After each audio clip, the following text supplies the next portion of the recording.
Lo que aprendemos en la presencia de Dios no puede ser aprendido en la presencia de los hombres. La trampa de Satanás. Audiolibro de John Bevere. Su respuesta determinará su futuro. La trampa de Satanás.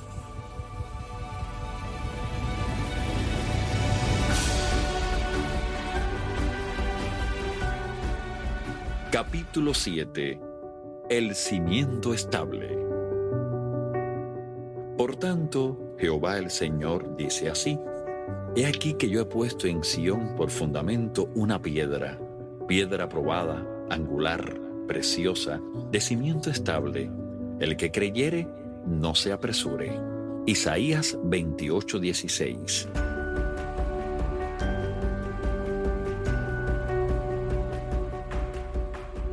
El que creyere, no se apresure.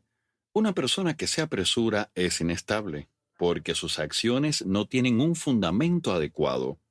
Esta persona es fácilmente conmovida y arrojada a un lado y a otro por las tormentas de las persecuciones y las pruebas. Por ejemplo, veamos lo que sucedió con Simón Pedro. Jesús había entrado en la región de Cesarea de Filipo y les preguntó a sus discípulos: ¿Quién dicen los hombres que es el Hijo del Hombre?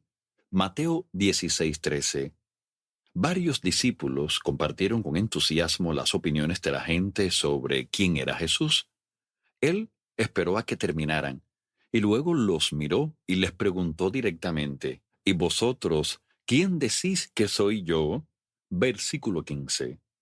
Estoy seguro de que en los rostros de la mayoría de los discípulos hubo miradas de confusión y temor mientras reflexionaban sobre la pregunta, quizás boquiabiertos y sin poder articular palabra.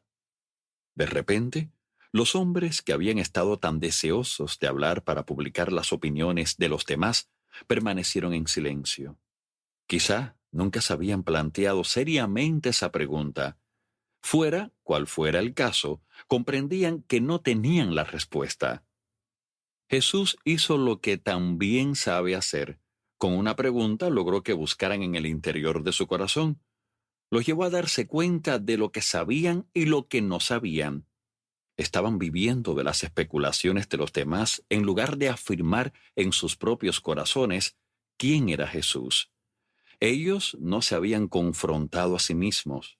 Simón, a quien Jesús llamaba Pedro, fue el único de los discípulos que pudo responder. Él exclamó: Tú eres el Cristo, el Hijo del Dios viviente. Versículo 16. Entonces le respondió Jesús: Bienaventurado eres, Simón, hijo de Jonás, porque no te lo reveló carne ni sangre, sino mi Padre que está en los cielos. Versículo 17. Jesús estaba explicándole a Pedro el origen de esta revelación. Simón Pedro no había recibido este conocimiento escuchando las opiniones de los demás ni por medio de lo que había aprendido, sino que Dios se lo había revelado. Simón Pedro tenía hambre de las cosas de Dios. Él era el que hacía más preguntas. Fue el que anduvo sobre el agua mientras los otros 11 observaban. Era de los que no se conformaban con la opinión de los demás. Él quería escuchar directamente a Dios. Este conocimiento revelado de Jesús no le vino por medio de los sentidos, sino que fue un don, un regalo que iluminó su corazón en respuesta a su anhelo. Muchos habían visto y sido testigos de lo mismo que Pedro, pero sus corazones no anhelaban conocer la voluntad de Dios de la misma forma. En 1 de Juan 2:27 se afirma: Pero la unción que vosotros recibisteis de él permanece en vosotros, y no tenéis necesidad de que nadie os enseñe, así como la unción misma os enseña todas las cosas, y es verdadera, y no es mentira, según ella os ha enseñado. Esta unción era la que estaba enseñándole a Simón Pedro. Él escuchó lo que todos dijeron, y luego miró hacia adentro, a lo que Dios le había revelado. Una vez que recibimos un conocimiento revelado por Dios, nada puede hacernos tambalear. Cuando Dios nos revela algo, No importa lo que todo el mundo diga, no podrán cambiar nuestro corazón. Entonces Jesús le dijo a Simón Pedro y a los demás discípulos: sobre esta roca, el conocimiento revelado por Dios, edificaré mi iglesia, y las puertas del Hades no prevalecerán contra ella. Mateo 16:18. Así vemos claramente que hay un cimiento estable en la palabra de Dios revelada. En este caso fue el hecho de que Pedro comprendió que Jesús era el Hijo de Dios. La palabra iluminada. Con frecuencia les digo a las congregaciones y a las personas, cuando predico, que escuchen para distinguir la voz de Dios dentro de mi voz. Muchas veces estamos tan ocupados tomando notas que solo registramos todo lo que se dice. Esto brinda un conocimiento mental de las Escrituras y sus interpretaciones, un conocimiento de la cabeza. Cuando solo poseemos un conocimiento mental, pueden suceder dos cosas. Primero, somos fácilmente susceptibles de caer en emocionalismos o, segundo, nuestro intelecto nos limita. Sin embargo, esto no es el cimiento estable sobre el que Jesús edifica su iglesia. Él dijo que ella estaría fundada en la palabra revelada, no solamente en versículos memorizados. Cuando escuchamos hablar a un ministro ungido o cuando leemos un libro, debemos buscar las palabras o frases que explotan en nuestro espíritu. Esta es la palabra que Dios nos está revelando. Ella nos da luz y entendimiento espiritual. Como dijera el salmista, la exposición de tus palabras alumbra, hace entender a los simples. Salmo 119, 130. Es la entrada de su palabra a nuestros corazones, no a nuestras mentes, lo que ilumina y clarifica. Muchas veces un ministro puede estar hablando de un tema, pero Dios ilumina algo diferente por completo en mi propio corazón. Por otra parte, Dios puede ungir exactamente cada una de las palabras que diga ese ministro, y ellas explotan dentro de mí, ya sea de una forma u otra. Se trata de la palabra de Dios revelada para mí. Eso es lo que hace que dejemos de ser simples, sin entendimiento, para ser maduros, llenos de entendimiento. Esta palabra iluminada en nuestros corazones es el cimiento en el que Jesús dijo que se fundaría su iglesia. Jesús comparó la palabra de Dios revelada con una roca. Una roca nos hace pensar en estabilidad y fortaleza. Recordamos la parábola de las dos casas, una construida sobre la roca y la otra sobre la arena. Cuando la adversidad, como la persecución, la tribulación y la aflicción, se arrojó como una tormenta contra ambas casas, la que estaba construida sobre la arena cayó y fue destruida, mientras que la que estaba construida sobre la roca permaneció firme. Algunas cosas que necesitamos saber de parte de Dios no se encuentran en la Biblia. Por ejemplo, ¿con quién debemos casarnos? ¿Dónde deberíamos trabajar? ¿A qué iglesia debemos asistir? La lista continúa. Debemos tener la palabra de Dios revelada para estas decisiones. Sin ella, nuestras decisiones están fundadas en un terreno inestable. Lo que Dios nos revela por medio de su Espíritu no nos puede ser quitado. Este debe ser el fundamento de todo lo que hagamos. Sin ello, nos sentiremos fácilmente ofendidos por las pruebas y tribulaciones que nos ciegan. Recordemos de nuevo lo que Jesús dijo sobre la palabra que se oye y se recibe con entusiasmo, pero no echa raíces en nuestro corazón. Ella es recibida con alegría en la mente y las emociones. Estos son asimismo los que fueron sembrados en pedregales, los que cuando han oído la palabra, al momento la reciben con gozo, pero no tienen raíz en sí, sino que son de corta duración, porque cuando viene la tribulación o la persecución por causa de la palabra, luego tropiezan. Marcos 4, 16, 17. Fácilmente podemos cambiar la palabra raíz por cimiento, ya que ambas indican el origen de la estabilidad y la fortaleza de una planta o estructura. Una persona que no está estabilizada o fundamentada en la palabra de Dios revelada Es candidata directa a ser arrastrada por la corriente de la ofensa. ¿Cuántas personas son como los discípulos que Jesús confrontó? Viven de lo que han escuchado decir o predicar a otros. Las opiniones y declaraciones de otras personas son tomadas como verdad sin buscar el consejo ni el testimonio del Espíritu. Solo podemos vivir y proclamar lo que Dios nos ha revelado. Esto es lo que Jesús utiliza como base para edificar su iglesia. Yo tenía una secretaria que era novia de un joven que también trabajaba para la iglesia. Cada día se acercaban más. Todos nos dábamos cuenta de que esta relación terminaría en matrimonio. Ellos mismos ya hablaban del tema seriamente. Un domingo por la noche, el pastor principal de la iglesia los llamó al frente y les dijo: «Así dice el Señor, ustedes dos se casarán». A la mañana siguiente, mi secretaria entró a la oficina como caminando sobre una nube. Estaba tremendamente entusiasmada. Me preguntó si yo desearía tener a mi cargo la ceremonia de su boda, y le dije que para mí sería un honor hacerlo. Cité a ambos para la semana siguiente para comenzar el proceso de consejería. Sin embargo, no me sentía cómodo. Cuando ellos entraron a mi oficina, mi espíritu se turbó. Miré a mi secretaria y le pregunté si ella sabía con seguridad que este hombre era el que Dios había elegido para ella. Con entusiasmo y firmeza me respondió que sí. Entonces lo miré a él y le pregunté: «¿Crees que es la voluntad de Dios que te cases con esta muchacha?». Él me miró con la boca entreabierta por un segundo. Luego dejó caer su cabeza y la sacudió como diciendo: «No, no estoy seguro». Los miré a ambos y luego le expliqué al joven: «No los casaré. No me importa quién les haya profetizado o que les dijeran. No me importa cuántas personas les hayan dicho: ustedes hacen una magnífica pareja.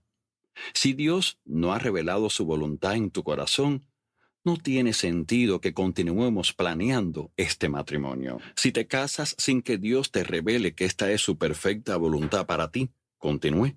Cuando lleguen las tormentas, y créeme que vendrán, comenzarás a cuestionarte: ¿qué habría sucedido si me hubiera casado con otra? ¿Tendría estos problemas? Tendría que haberme asegurado de que era voluntad de Dios. Me siento atrapado. Entonces tu corazón desfallecerá y no podrás luchar contra la adversidad que sopla en contra de tu matrimonio. Serás un hombre de doble ánimo, inestable en todos tus caminos. Di por terminada la entrevista y les dije que no había razón para que volviéramos a reunirnos. Él se sentía aliviado. Ella estaba muy molesta. Durante la semana siguiente, el ambiente en nuestra oficina fue muy incómodo. No obstante, yo sabía que había dicho la verdad. Era un tiempo de prueba para ella. Si Dios realmente le había asegurado que este hombre sería su esposo, tendría que confiar en el Señor para que se lo revelara a él y no ofenderse conmigo ni con Dios. Le dije que no se interpusiera en su camino y dejara que su novio escuchara la voz de Dios. Ella lo hizo. Pasaron 3 semanas y volvieron a solicitar una entrevista conmigo. De inmediato sentí gozo. Esta vez, cuando entraron a la oficina, él me miró con ojos brillantes y me dijo: «Sé sin lugar a dudas que esta es la mujer que Dios me ha dado para que sea mi esposa». 7 meses después, se casaron. Cuando estamos seguros de que Dios nos ha puesto en una relación o en una iglesia, al enemigo le costará mucho más hacernos salir de ella. Estamos fundamentados en la palabra de Dios revelada y solucionaremos los conflictos aunque parezca imposible. No hay otra opción. Los primeros 5 años de mi matrimonio fueron muy duros para mi esposa y para mí. Nos heríamos tan profundamente que llegó a parecernos imposible salvar el amor que alguna vez nos habíamos tenido. Solo una cosa nos mantuvo unidos. Ambos sabíamos que nuestro matrimonio había sido la voluntad de Dios. Por lo tanto, no considerábamos que el divorcio fuera una opción. La única posibilidad que teníamos era creer que Él nos sanaría y nos cambiaría. Ambos nos comprometimos a seguir ese proceso, sin importar cuánto tuviéramos que sufrir. Cuando pensaba en abandonarlo todo, recordaba las promesas que Dios me había dado en relación con nuestro matrimonio. No deseaba frustrar lo que Dios había diseñado y decretado para nuestra unión. Una promesa que Dios nos había dado era que mi esposa y yo ministraríamos juntos. En el momento en que Él nos las dio, pensé, puedo verlo claramente. Su mano está sobre nosotros dos para el ministerio. En medio de nuestras tormentas maritales, ya no veía claramente esa promesa. Sin embargo, me negué a no creer en ella. La esperanza natural se había perdido porque las contiendas y el orgullo habían entrado en nuestra relación. No obstante, aún existía una semilla sobrenatural de vida en mi corazón. Esa promesa fue un ancla, un fundamento en el momento en que la necesitaba. Finalmente, Dios no solo sanó nuestra relación, sino que la hizo mucho más fuerte que antes. Crecimos por medio de los conflictos, perdonándonos y aprendiendo de ellos. Ahora ministramos juntos. Mi esposa es para mí no solo mi amante y mi mejor amiga, sino el ministro en quien más confío. Confío más en ella que en cualquier otra persona. Después de atravesar esos terribles 5 primeros años, comprendí que Dios veía fallas en la vida de los dos y que nuestra relación las hacía salir a la luz. Estaba asombrado ante su sabiduría al habernos unido como marido y mujer. Antes de conocer a Lisa, había orado diligentemente por la mujer que un día sería mi esposa. Era la segunda decisión más importante en mi vida, luego de obedecer al Evangelio. Debido a todo lo que había orado y esperado que mi esposa fuera la elegida por Dios, creía que no experimentaría los problemas que otros tenían en su matrimonio. Ah, cuán equivocado estaba. Dios eligió para mí la esposa que mi corazón deseaba. Sin embargo, ella también puso al descubierto el egoísmo y la inmadurez que estaban ocultos en mí. Y había mucho. Evitar el conflicto eligiendo el divorcio o culpándola a ella solo hubiera servido para esconder mi inmadurez bajo otra capa de falsa protección llamada ofensa.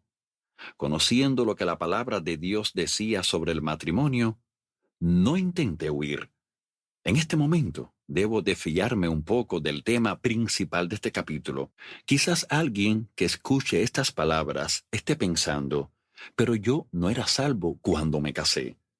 A usted, Dios le dice, a los que están unidos en matrimonio, mando, no yo, sino el Señor, que la mujer no se separe del marido, y si se separa, quédese sin casar o reconcíliase con su marido, y que el marido no abandone a su mujer.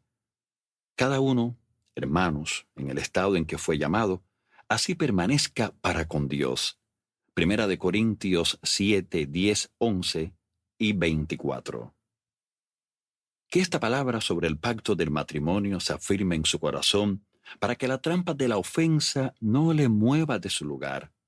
Luego, busque la palabra revelada de Dios para su matrimonio. Quizá alguno no se haya casado según la voluntad de Dios, aun siendo creyente. Para que la voluntad de Dios esté sobre su matrimonio, debe arrepentirse de no haber buscado su consejo antes de casarse, y Él le perdonará. Crea en su corazón que 2 equivocaciones no forman un acierto. Romper un pacto por una ofensa no es la respuesta. Luego, busque la palabra de Dios con relación a su matrimonio. La roca firme.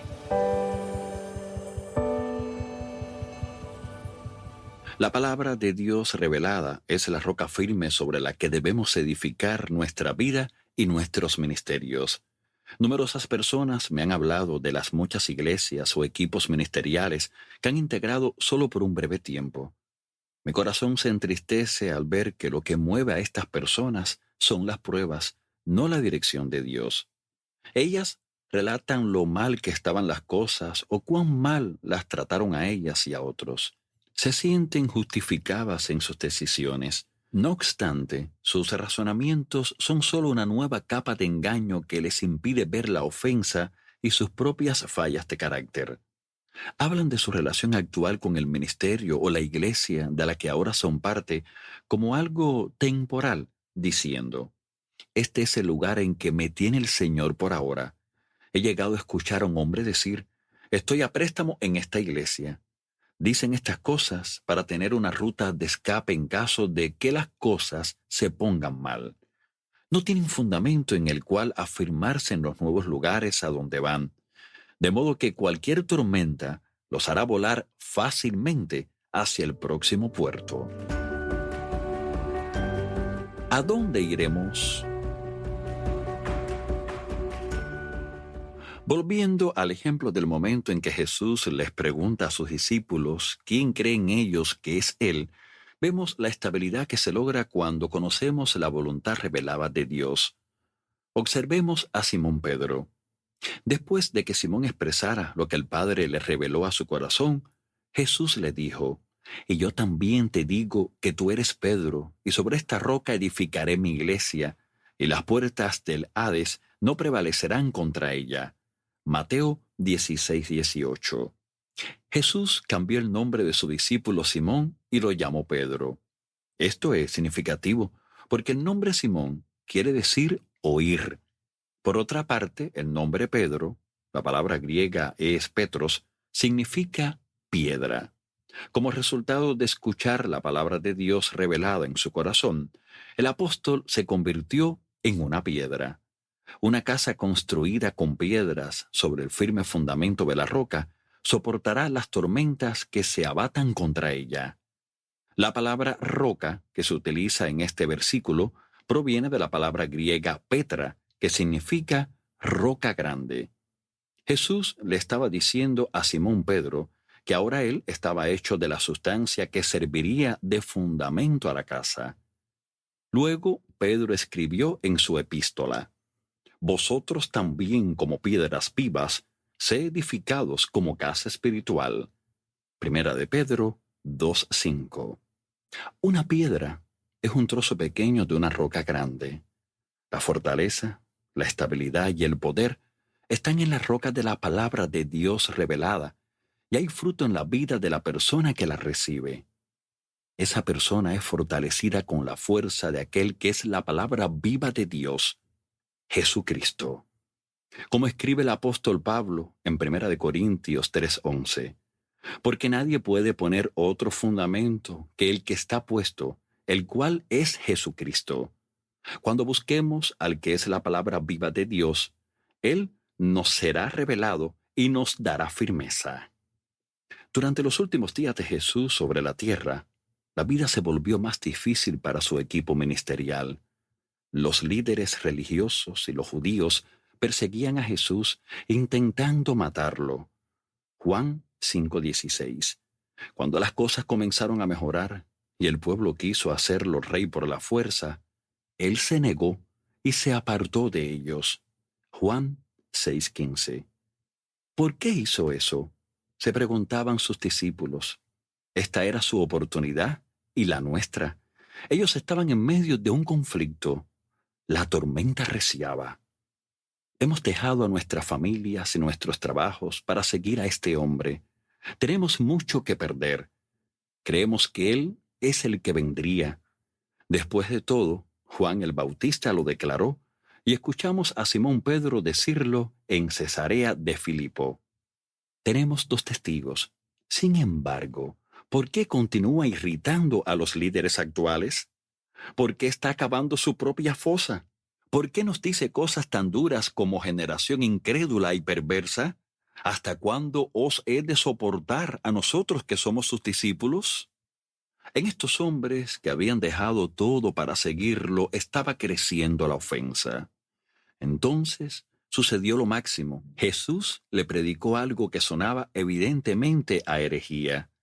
De cierto os digo, si no coméis la carne del Hijo del Hombre y bebéis su sangre, no tenéis vida en vosotros.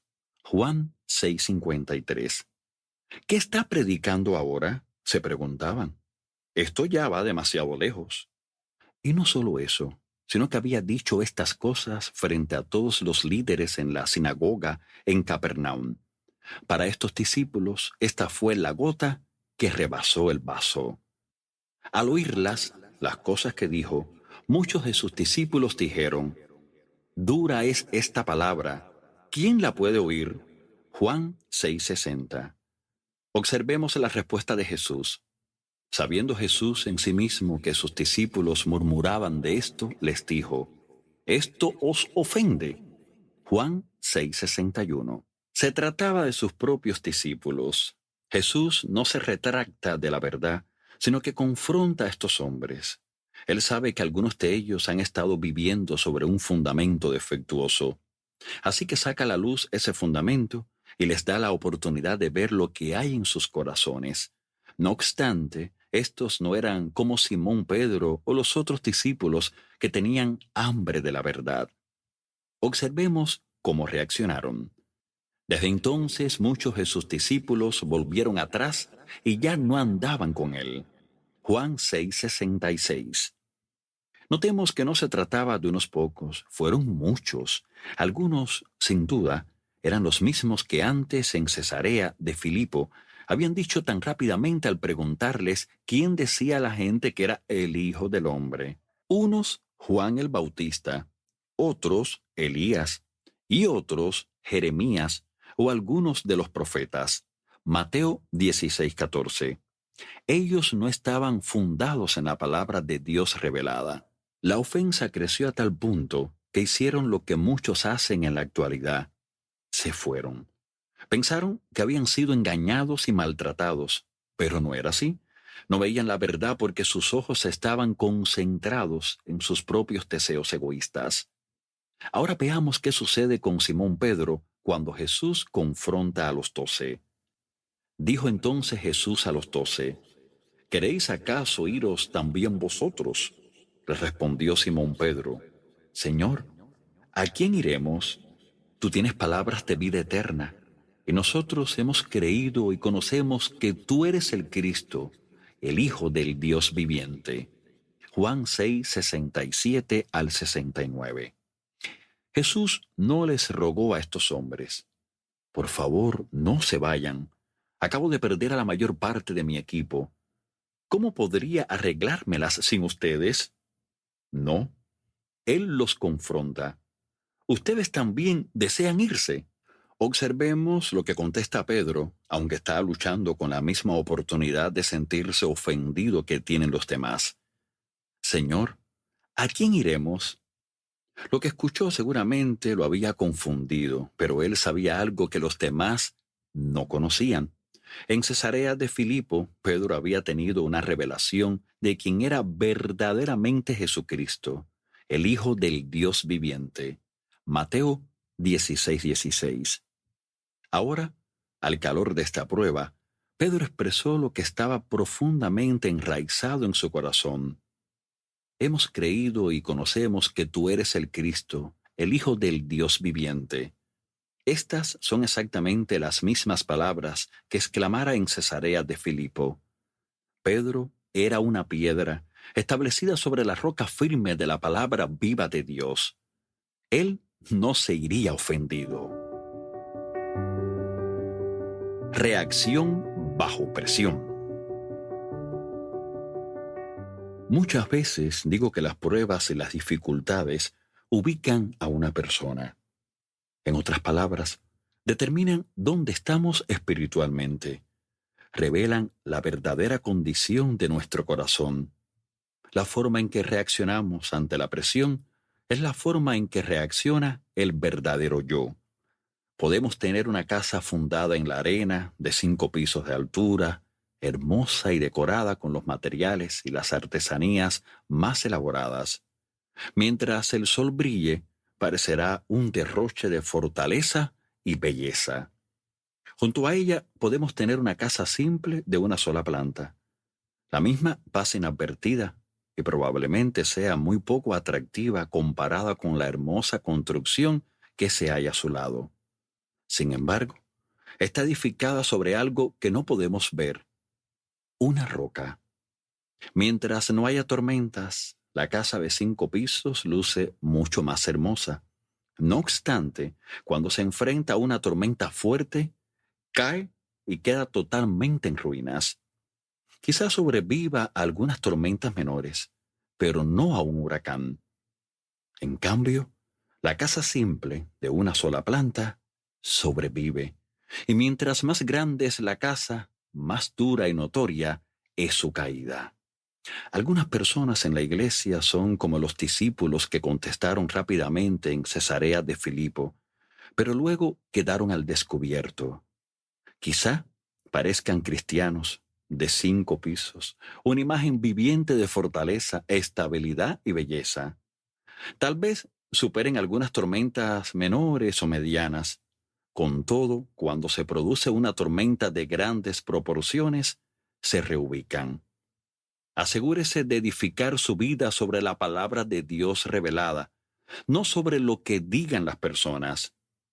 Busque continuamente al Señor y escuche a su corazón.